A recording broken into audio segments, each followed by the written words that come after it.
Bismillahirrahmanirrahim, kaum muslimin yang semoga dirahmati Allah.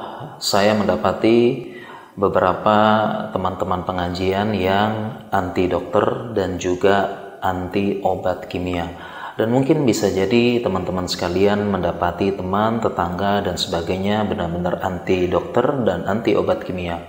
Sebenarnya ini masalah dunia, tetapi kalau memang ada alasan di balik itu semua seperti keyakinan bahwasanya kehalalannya dipertanyakan atau dari pengobatan kafir dan sebagainya, atau menganggap memang itu adalah suatu yang bertentangan dengan agama Islam, tentu ini perlu diluruskan.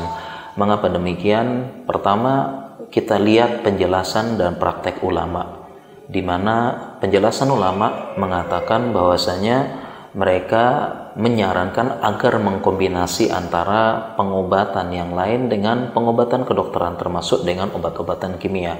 Sebagaimana fatwa dari Syekh Muhammad bin Shalih Al-Utsaimin, "Ara ayajma'al insanu baina hadza wa hadza." Aku berpendapat bahwasanya manusia hendaknya mengkombinasi antara obat tibun nabawi dengan pengobatan kedokteran modern. Kemudian secara praktek, para ulama pun mereka kalau sakit, kalau sedang dapat berita duka, mereka sedang berada di rumah sakit. Mereka dibawa ke rumah sakit. Kita lihat foto-fotonya, minta didoakan. Ulama terbaring di rumah sakit, dan di rumah sakit mereka bertemu dokter. Mereka pun juga mendapatkan pengobatan-pengobatan dokter dan sebagainya. Demikian juga dengan salah satu ulama di zaman ini, yaitu Syekh Musa Al-Nasr rahimahullah. Beliau setahu saya salah satu ulama yang mendalami tibun nabawi. Banyak tulisan beliau tentang tibun nabawi, dan ketika beliau datang beberapa kali di Indonesia, beliau mengajarkan para asatizah kita mengenai tibun nabawi dan praktek langsung tentang bekam dan sebagainya.